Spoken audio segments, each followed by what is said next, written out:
మీకు ఈ విషయం తెలుసా?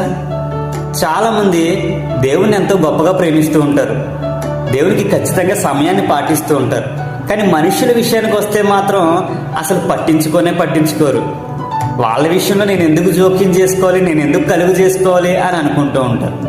మరికొందరైతే వాళ్ళ మాట నేనెందుకు వినాలి అని అనుకుంటూ ఉంటారు. అయితే దేవుని వాక్యంలో ఒక మాట వ్రాయబడి ఉన్నది, మీలో ప్రతివాడు కూడా ఒకరినొకడు తనకంటే యోగ్యుడని ఎంచుకుని మీ సొంత కార్యములను మాత్రమే కాక ఇతరుల కార్యములను కూడా చూడవలెను. అయితే ఇది క్రీస్తు యేసునకు కలిగిన మనస్సు అని దేవుని వాక్యం చెప్తుంది. అయితే ప్రియ సహోదరి సహోదరులారా, మనలో చాలా మంది ఎలా అనుకుంటామంటే, నేను ఎందుకు చేయాలి, వాళ్ళ పని నేను ఎందుకు చేయాలి, వాళ్ళ విషయంలో నేను ఎందుకు కలుపు చేసుకోవాలి అని అనుకుంటూ ఉంటాం. మరి కొందరైతే కనుక వాళ్ళు చెప్తే నేనెందుకు చేయాలి, నాకేంటి అవసరం అనుకుంటూ ఉంటాం. అయితే దేవుడు చెప్తున్నాడు, నీకు అలాంటి మనస్సు ఉంటే గనక, నీకు అలాంటి స్వభావం ఉంటే గనక నీలో దేవుని మనస్సు లేదు, దేవుని ఆలోచన లేదు, నీ ప్రేమలో కల్మషం ఉన్నది, నీ ప్రేమ సరి అయినది కాదు, నీ ప్రేమలో లోపం ఉన్నది అని దేవుడు చెప్తున్నాడు. అయితే నువ్వు నీ రక్షకునిగా అంగీకరించిన యేసుక్రీస్తు వారు, ఆ యొక్క ప్రభు యొక్క మనస్సు నీలో ఉండాలని, ఆ శరీరంలో నువ్వు ఒక అవయవంగా ఉండాలని, అలాంటి క్రీస్తు మనస్సు ఇది అని దేవుడు మాట్లాడుతున్నాడు.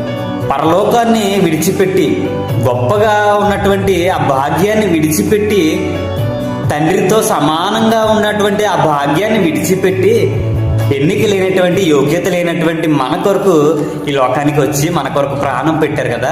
ఒక్కసారి యేసుక్రీస్తు వారిని జ్ఞాపకం చేసుకో. ఆయనకి ఏంటి అవసరం? మన కొరకు ప్రాణాలు పెట్టాల్సిన అవసరం యేసుక్రీస్తు వారికి ఏంటి? చక్కగా తండ్రితో సంతోషంగా బ్రతికేటువంటి యేసుక్రీస్తు వారు ఈ లోకానికి వచ్చి దాసునిగా బ్రతికారు, రిక్తునిగా చేసుకున్నారు, శిలువ మరణం పొందేంతగా తనని తాను అప్పగించుకున్నారు, బలిగా చేసుకుని మన కొరకు ప్రాణాలు నడిపించారు. అయితే మరి సంబంధం లేనటువంటి వారి కొరకు మరి ప్రభు అని యేసుక్రీస్తే ప్రాణత్యాగం చేసేంతగా మరి ఇతరుల యొక్క పాప క్షమాపణ నిమిత్తం తనను తాను అప్పగించుకున్నాడు. మనము కూడా ఇతరుల కోసం, ఇతరుల పనుల విషయంలో జోక్యం చేసుకుంటున్నామా? ఇతరుల పనుల్లో మనం పాలుభాగస్తులు అవుతున్నామా? ఇతరులకు బాధ కలిగినప్పుడు, అవసరం ఉన్నప్పుడు వారికి తోడుగా ఉంటున్నామా?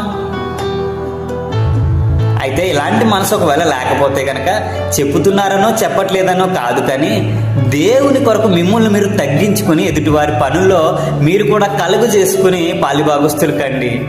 అయితే ఇది దేవుని మనస్సని, క్రీస్తు యేసునకు కలిగిన మనస్సని దేవుడు మాట్లాడుతున్నాడు కనుక అలాంటి మనసు కలిగి బ్రతుకుతాం. ఆమేన్.